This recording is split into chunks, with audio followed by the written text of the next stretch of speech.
Hey, this is Professor Game, where we interview successful practitioners of games, gamification, and game thinking who bring us the best of their experiences to get ideas, insights, and inspiration that help us in the process of getting our students to learn what we teach. And I am Rob Alvarez. I'm the founder of Professor Game and professor of gamification and games-based solutions at IE Business School, EFMD, EBS University, and many other places around the world.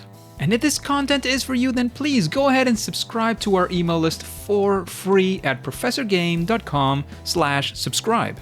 Hey, engagers, and welcome back to the Professor Game podcast. We have Charney with us today. But Charney, before we do this, we need to know, are you prepared to engage?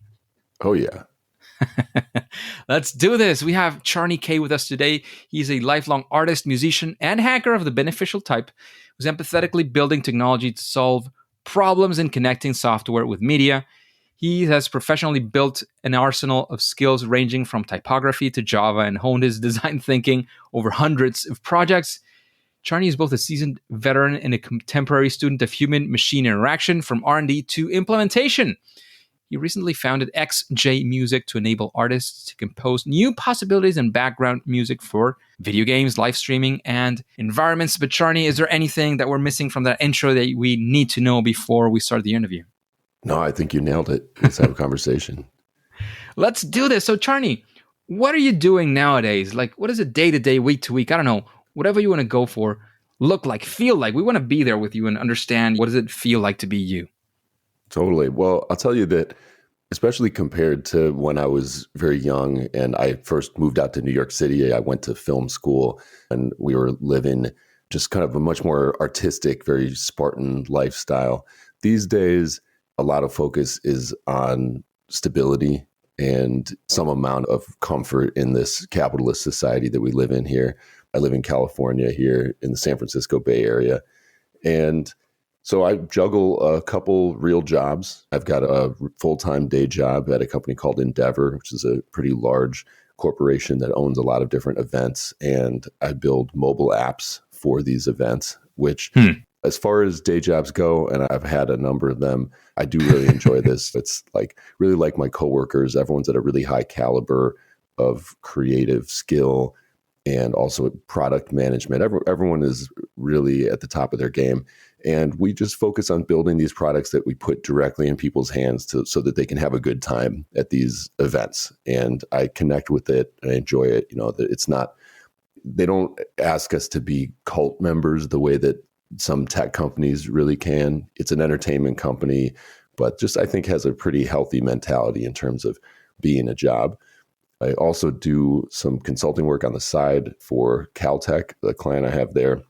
And that's on the machine learning side. So when you mentioned, and I put it in my bio, that I'm both a seasoned veteran and a contemporary student, I really try to push myself constantly to be learning new things, even though that can be like, challenging. So that job has been very cool because I'm working with these PhD students that are totally over my head when it comes to mathematics. But what I'm bringing to the table is just a lot of professional experience as a software developer and helping figure out how this university research type work in machine learning, which is kind of on the bleeding edge, can also have some of the standards that come from being a seasoned software developer. And that helps with reproducibility of all the results and just making sure that everything the students are working on turns into something with longevity for the lab. So that's a smaller amount of time. And then XJ Music, as you mentioned, is something that I've continued to put a lot of time into for a few years now. And then it's also important to me to stay healthy, and put time into just eating, sleeping on a good schedule, getting exercise in, and especially getting time with family and friends and my girlfriend. And so any given day I'm trying to just not get too buried in any one of those things that I just mentioned, which probably starts for me with sleeping. When I was 19 years old, I think I slept like 3 or 4 nights a week, just constantly pushing myself, and at different times, just always pushing myself to stay awake, working on different art projects. And I do think that was one of the most critical things for me to establish in my life, and it just this daily rhythm of like, I love the late night hours. I really do. There's nothing that I personally sort of relish more than just staying up late working on some art project. But I've learned to just go through these checkpoints as the sun is setting and, we're getting into the evening hours where I start thinking about different things at different times of the day. And mostly importantly, just reminding myself that tomorrow is another day and brings new possibilities, and just let myself be excited about that. Totally. That makes a lot of sense. And I think many others will relate to those stories as well. It's easy to remember, at least for me, like you really could push sleeping a lot less. And after a certain age, I'm not going to name any ages specifically because everybody's is different in many ways, but you start to realize that, sleep is actually a thing. And, and there's things that you could do and that you shouldn't be doing anymore. Not that you can't, but that, the benefit versus the downside of things is not as good as it used to be. Let's leave it there. So that's it. Charney, let's dive into a deep question.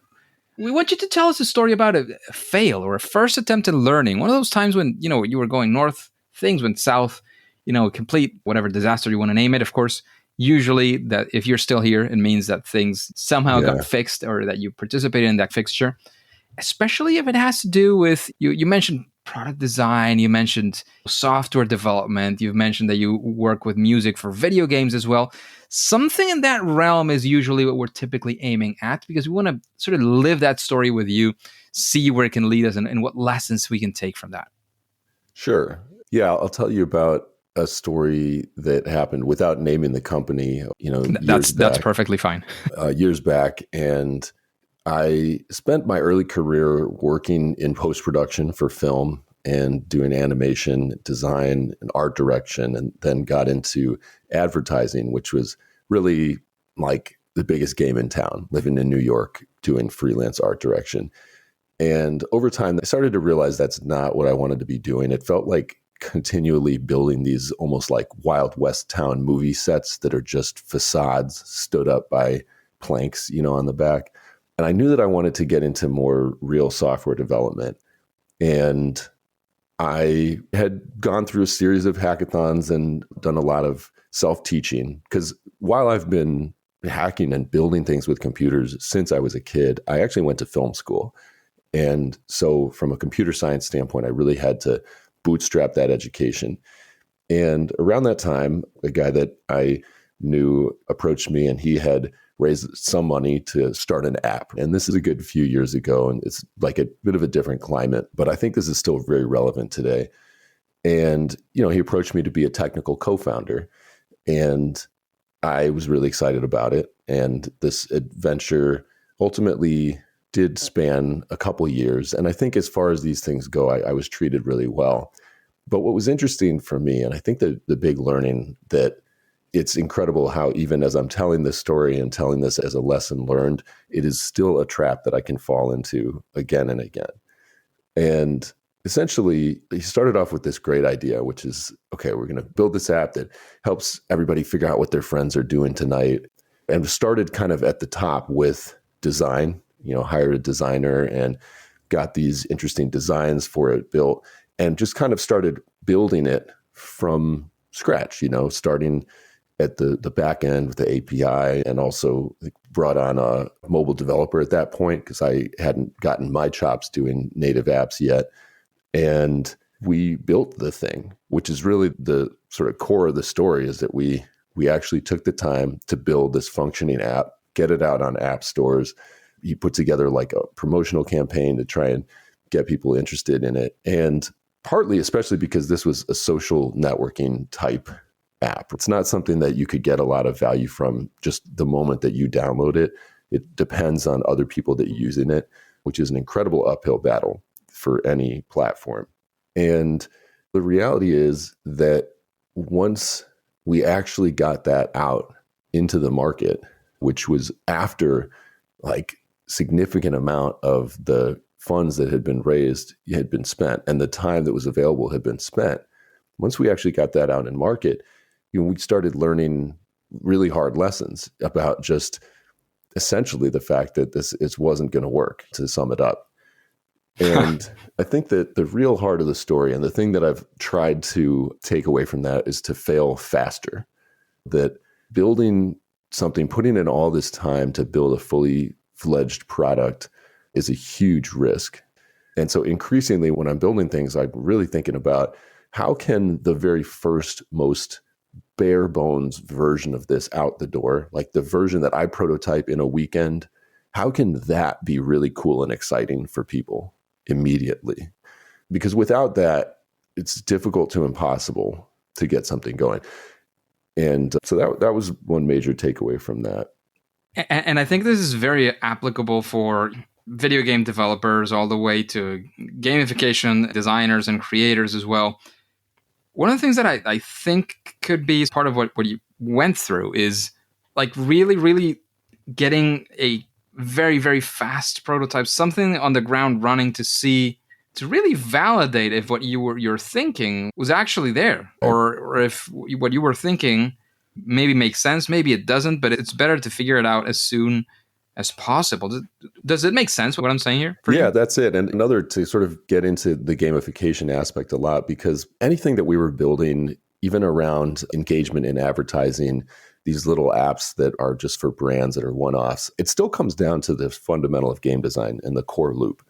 And if you look at the social app that I was describing, there was this very major problem in that the core loop of the engagement with this product had this whole step that involved inviting your friends and then getting them involved and waiting for that to happen.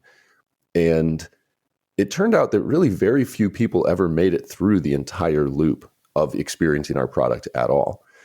So that would be where I would start with the actual design of it. Ask yourself if you actually have a loop that is so tight that you can put it in somebody's hands and find out almost right away whether that's working. I saw a really cool game. I was at a meetup just a couple days ago here in San Francisco, and this indie developer showed me a game he had made called Fall Ball. You can go download it.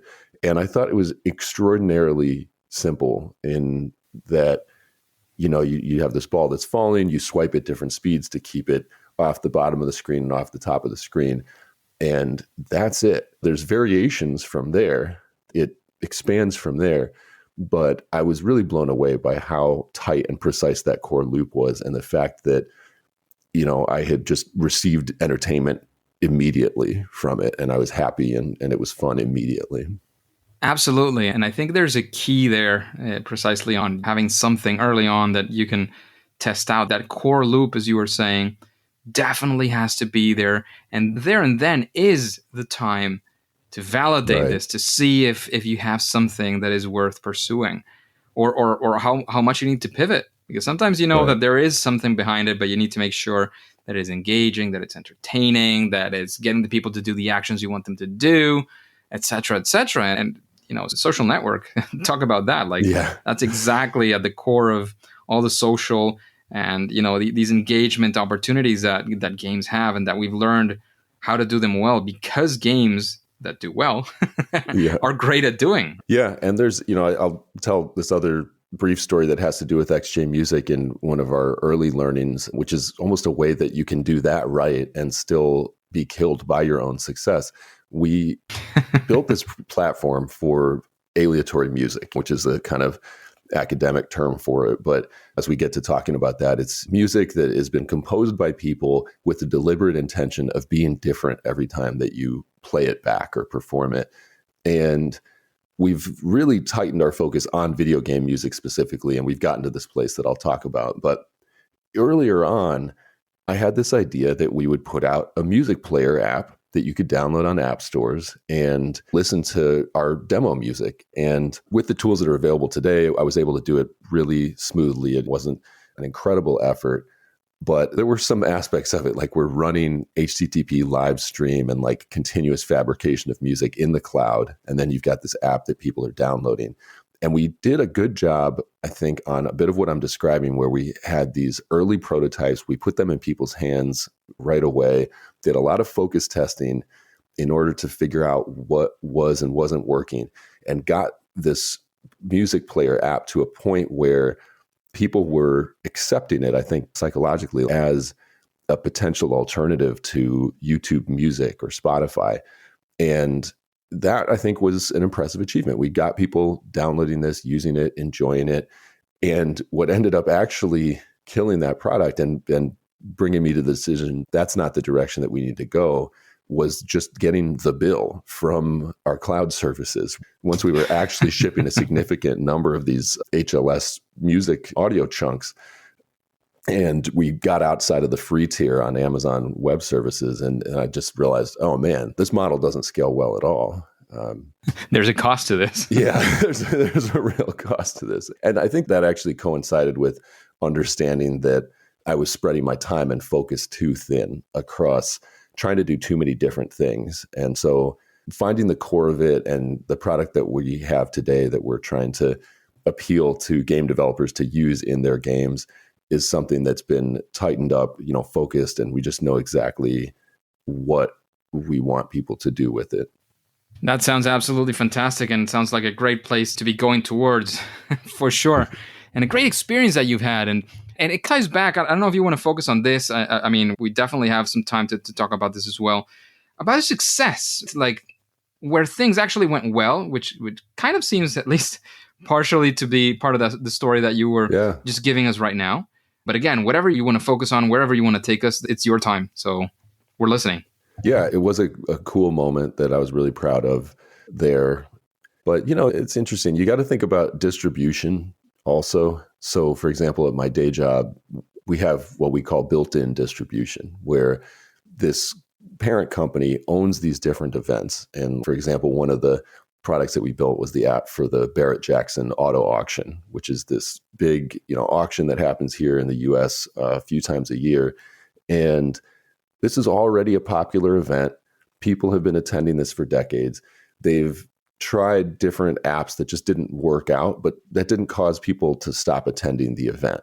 And around the time that I had joined the team, and we were bringing together a group of creatives that had a track record of delivering these top-notch mobile app experiences. And the first time that we got an app out for a Barrett-Jackson event, that was in hundreds of thousands of people's hands. And that is just a result of the fact that those people are already paying attention to that event. Like there's this really, really clear thing that they want. There's all these cars that are in a convention center. You want to be able to search through the cars, look at car photos. Even while I was building it, like I couldn't stop myself getting lost just looking at all these cool cars. And I do think actually the most meaningful feedback we got, the thing that really made me feel like, wow, that is so cool, we nailed it, came from the employees of the auction themselves. People that, there's at least dozens of people that are walking around, that are part of the staff of the event, and they have our event now on phones and tablets. And it was the first time that they, doing their job, could look up one of these vehicles, get navigation directions through the event to actually find the vehicle. And we had people that were part of the staff telling us that it literally changed their lives. So, and that experience, like, again, just, the loop is like, I need to find a car because it's part of my job right now to go find this car. I look it up, I get GPS directions, and there it is. And it was a total game changer for them. So that was an example where everything that we were doing was following this really clear need that people already had. I think when we're building games from scratch, we're appealing to something that we know we all enjoy. Like we all want to have a good time. I would imagine most people building video games are also enjoyers of video games. If you're not, it's probably not for you. So you start with something that, you think, all right, well, I'd like to play this. But I really urge people to be incredibly honest with themselves about that specifically. Like, we're all biased to like our own stuff. Anything that I'm in the middle of making, I'm going to be extremely biased to think this is super cool and just be really excited about it. And any way that we can try to turn that mirror around on ourselves and sort of step outside of the fact that I made it and just really ask, like, is this awesome? Do I enjoy it? And I'm obsessed with focus testing for that reason. Like, finding people that are complete strangers to me and finding ways of putting my product in their hands where I'm not like in the room with them and there's no pressure. Like I really want people to feel comfortable telling me this sucks if that's how they feel about it. Yeah. And Amazing. So I think one of the, at least for me and hearing this and with some of my experience as well, is make sure that what you're doing is relevant / useful. And especially with the last part that you were mentioning, that has to do with being relevant and useful for the people you're building it for. And that's where you get to have a lot of importance of knowing who those people are. And that sounds easy and it sounds like, oh yeah, of course I know the people I'm designing for, but it's it's a lot more tricky than we tend to think. And we have to put a lot of focus there to actually be able to do it as you were suggesting just now. So thanks for all those recommendations, all those ideas, Charney, because I do think that there's a lot of value to be had there. And Charney, if you had to give us sort of again, I hate to call these things silver bullets or that kind of thing, because that's definitely not what I'm looking for, what I'm thinking when I say this. But is there something that you would say, well, if you're thinking in the terms of, as we've been discussing, gamification, game design, purposeful games, I don't know, this whole area, is there a best practice or something you would say, well, do this and at least your project will be a little bit better, if that makes sense? Yeah, it's kind of like under the umbrella of fail fast, like just embrace the possibility that it's not a good idea, that it's not going to work out. And that, which is very different than always trying to just design things that you've like researched and you think that this is a good business opportunity. Start with that spark of passion. Start with something that you really are excited about, but then push to find out whether people are going to enjoy it, as quickly as possible. And I do think that last point that I mentioned about finding people that are not, your friends and family, figuring out ways of getting your game or your product into people's hands that don't actually know you, I think is really key. And also just to getting there. Yeah. Yeah. It's key to arriving at that. And also just that time is so critical. I think that's what I see now at this moment in my life and in my career, that our own time is the most precious thing. And time can be so different under different contexts. So for example, if you're just buckling down, you're like, I've just got to build this, the way that time flies when you are just at the grindstone, like learning a new game engine, building out a prototype, it's unbelievable how much time can pass by, in those contexts. Like, a 10-hour day, a 16-hour day can just fly by. Your whole weekend can be consumed by that. So I think it's really critical to switch it up. There's going to be moments for any indie game developer, for anybody that's really putting in the hours as an artist, there's going to be moments where you have to grind, as it were. But try to keep those moments contained. And like I said, it's see if you can grind for one evening or maybe one weekend and then pull it back and figure out how to actually have conversations with people about what you're doing and get out of the building, get out of your house in any way that you can, reaching out to people, going to local meetups, just push yourself to connect with other people and just put yourself in front of that, all the possibilities that exist it's terrifying, honestly, I think, for a lot of us as artists. And it's much more comfortable to just continue working on this one thing. And it can be really comforting to just think, oh, this is going to be so cool, and just keep putting in the hours and putting in the hours. But like, unless you're literally doing it as a personal meditation, like if you have any aspiration at all that people out there in the world are going to want the thing that you're creating, just get into that loop as early as possible. Sounds great. Thank you for that recommendation. Charney, you've been on the podcast now for some time. We've been discussing all these things. You kind of know the vibe of the podcast at this point. Is there anybody that you could think of? Anybody comes to mind that you say, well, this person would, even actually for me, could be interesting to listen to them answering these questions? A future guest for the Professor Game podcast. Oh man, I'd be really curious to just hear from game music composers, which are the people that I've been tracking down the most. Somebody like Toby Fox or one of these like really successful game music composers, and try to understand, because I think it's a very different discipline. I have some of my closest friends are professional musicians, although my network, I think, is, I'd really like to know more people that are professional game music composers and understand how they go about their jobs. Cool. Good stuff. Good stuff. Thank you for that recommendation. We'll be looking into that. It's definitely not our area of expertise, but if anybody comes to mind later, just send us an email. Sure. We'll be happy to look into that.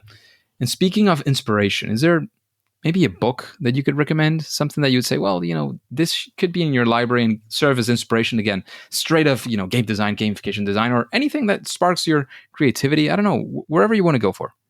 I mean, what comes to mind for me, and this is just not even necessarily a super helpful book, there's this incredible book called Gödel, Escher, Bach by Douglas Hofstadter. And it's a book that I have had on my shelf for, I want to say, well, over a decade.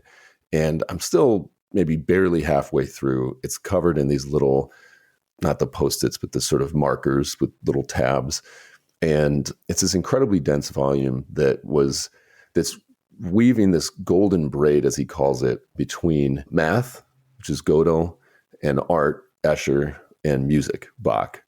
And he did the type layout for the book himself, and used a lot of like Lewis Carroll inspired themes in order to try and communicate what are the roots of consciousness. And especially in a time now where people are talking about AI, and what we really should be talking about are just these generative pre-trained transformers. And that it's not these, like, things like ChatGPT are not conscious entities. Hofstadter was really digging into like what is consciousness and meaning. And it's a kind of an incredibly beautiful book. I mean, this is, again, not for the faint of heart. But anybody, especially if you're a software developer, like if you have any experience kind of building games, it's incredible. And it's something that I'll just take a nibble of, and then it'll blow my mind. And then I'm just thinking about that and thinking about that. It's rolling around back there. And then, I appreciate these design books, Typography and Raster System. And I apologize that I'm blanking on the names of these authors. These are like design school textbooks. And as I said, I went to film school, and it was other friends of mine that went to graphic design school that put those books on my shelf in order for me to just learn these roots. So like grid systems design and typography, also envisioning information. That's Edward Tufte is somebody that's like written a lot about that. And human-centered design in general. Apologize again, naming these authors off the top of my head, I'm blanking. And actually, there's another fantastic book called The Atomic Chef, which is just a series of tales of human error and things going horribly wrong as a result of human error. And I love that one because there's something for all of us to learn in it. And then especially if you're not building nuclear power plants or airplanes, you can relish in the fact that you get to make mistakes without lots of people dying. One of the reasons I didn't become a doctor is that one. Yeah, it's just, we can appreciate what these people are doing that is just at a much higher risk level than building games. Totally. Thank you for all of that. And in this realm of creating stuff for video games, including definitely music, what would you say is your superpower? That thing that you do at least better than most other people. Not necessarily everyone. It's not exclusive either. But where's that thing that you feel you're great at? I think what I perceive as being my sort of nexus of strength as a creative person is connecting different disciplines. I've spent a lot of time as a software developer. I do consider myself a professional. And that's something that I've just really put in the hours in. But I've also put in a lot of time in design, in graphic design, and going to the roots of that, right? Typography, also audio production and engineering, and film editing, and writing. Honestly, writing is, I think, the heart of so much communication. And being a good writer is critical, perhaps even more than ever, now that, things like people being able to use ChatGPT to synthesize writing out of other writing, I think just raises the bar on being able to like really communicate your point when it comes down to it. I've also done voiceover acting and gotten some training doing that. And also just studied real world engineering to some extent, building, electrical engineering, and then human-centered design and understanding user experience and a bit of just human psychology and just kind of what makes us tick. So in this massive combination of great skills you have, I don't know if I want to push you too much on this one, but what would you say is that thing? Is there a keyword or key phrase of Charney is here? I think it's about human experience. Like that's the question that I'm constantly asking myself when I'm brought into any project. And also, what is the outcome that we're trying to achieve? And just really understanding before we do anything, like within the first minute of talking about something, I just want to understand, how is this going to impact people? Everything else, I think, centers around that. So when I'm pulling in all of these different disciplines and these different skills, I try not to get lost in any one of them and just make the center of it about creating good times, creating excellence and benefit for some group of people. Amazing. Thank you very much for that, Charney. Difficult question. After all this experience you've had with games, which one is your favorite game? Whether you've participated in it or not, that's up to you. But which is your favorite game? Totally. I mean, it's like there's such a, at some level, I'm always going to say it's this next game that I'm excited to play. But yeah, I'd say that my style, sort of my background, I've been playing games for a really long time. I go back to, there's always the first person games. So I remember being excited about Wolfenstein 3D. Like I was excited when Doom elevated that. I was excited when Quake elevated that, right? That goes back pretty far. And I also just like hats off to Grand Theft Auto over the years. I think it's maybe gone into a realm. It's not as fun to play, I think, since they introduced like jet bikes, but there's something about Rockstar's style that's pretty incredible, difficult to put a finger on. And one of my favorite games from last year was Cyberpunk 2077. I'm like replaying that so that I can get into the Phantom Liberty DLC. I think they did an incredible job. I've always also been a fan of the Far Cry series. I think that there's a way, you've given us a few. yeah, a few. So is it GTA, which you started with? No, I couldn't put that as my number one favorite because if I go back to my childhood, the other avenue of play, there's like two other avenues of play, which was adventure games and real-time strategy. So then like Secret of Monkey Island would probably be like my first favorite game, but then it's also like hard for me to choose between that and Day of the Tentacle and Sam & Max. And then you've got these real-time strategy games. Like I played Dune back in the day, and I love StarCraft too. Still love playing that, and still love trying out new games that are coming out, or like Homeworld or War Game. And then even just recently played like one of the newest versions of this adventure game that's made with the same technology as Monkey Island. I played Shardlight, and I thought that was really brilliant. So as you can tell, my answer is like, yeah, I have a hard time picking, but like top favorites. Oh, and then there's Fallout. So yeah, I mean, it's really hard for me to pick a single. I put you down for the Secret of Monkey Island.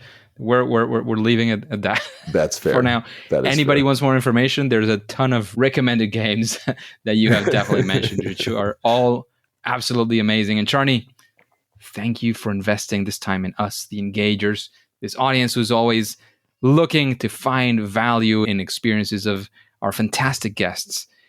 Is there anywhere we can find out more about you, your work, anything else, anywhere you want to send us? Now is the moment before we take off. Thanks. Yeah, Rob, it's really been a pleasure speaking with you. And anybody out there, check out xjmusic.com. You can find everything else about me from there. Find me on LinkedIn, Charney Kaye, or Twitter, Charney Kaye. And yeah, I'd love anybody out there that works with game music, especially, to check out XJ Music. It's a music engine that we built and an entire desktop audio workstation to design the music for a game and then implement it in the game in a way that you send signals to the APIs for the music to change dynamically with what's going on in the game. we're at a point now where we're hunting for a deal with a major video game studio. And on the road there, like if you're building an indie game, we are happy to not only let you use the engine for free in your game, but we'll really put in a lot of work to help that be a success. So just check us out and let me know what you think. Amazing. Thank you very much, Charney, for all of that. However, Charney and Engagers, as you already know, at least for now and for today, it is time to say that it's game over. Engagers, thank you for listening to the Professor Game podcast. And if you want more amazing interviews like this one, please go to professorgame.com/subscribe and get started on our email list for free. We can be in contact. You'll be the first to know of our initiatives and opportunities. Everything that we create, it is for you. And remember, before you go on to your next mission, before you click continue, remember to subscribe or follow, which is absolutely for free, using that podcast app that you love, and listen to the next episode of Professor Game. See you there.